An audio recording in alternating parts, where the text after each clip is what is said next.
Hi everyone, my name is Oscar, and my debate is about whether the United States should have gun control. And my opinion is yes, the United States should have legitimate gun laws.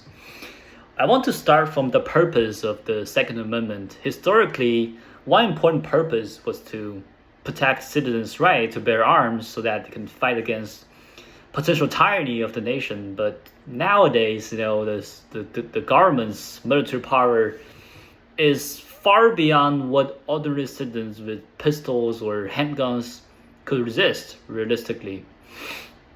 Therefore, I think the purpose or the meaning of Second Amendment should be reconsidered in a more modern context. This interpretation is also supported by the 2008 Supreme Court case, District of Columbia versus Heller. In that case, the court recognized that the Second Amendment not only serves the original purpose, but also protects an individual rights to possess firearms for self-defense. However, the court also stated that the gun rights are not unlimited. This means those gun rights can exist and they must exist together with reasonable gun control. I also think that the self-defense argument has a contradiction. Many people feel that they must have guns because there are a lot of dangerous people who have guns.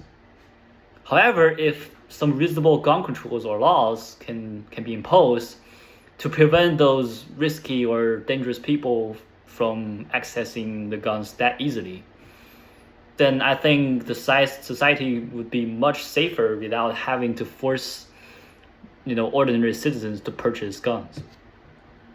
This significance or necessity of gun laws are not just theoretical, they're supported by data.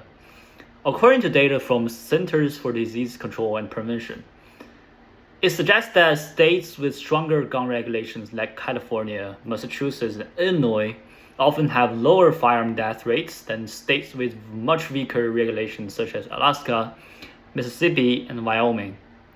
Well, this does not mean that every gun laws are effective, but it shows that reasonable regulation can make a real difference. School mass shootings happened recently makes this issue even more serious because schools should be places where students and teachers enjoy learning and studying instead of a place where they worry about whether there's going to be a shooting incident. Therefore, reasonable gun controls such as background checks, safe storage laws, and restrictions on people with violent records does not destroy the Second Amendment or people's gun rights. It protects lawful self-defense while reducing preventable danger.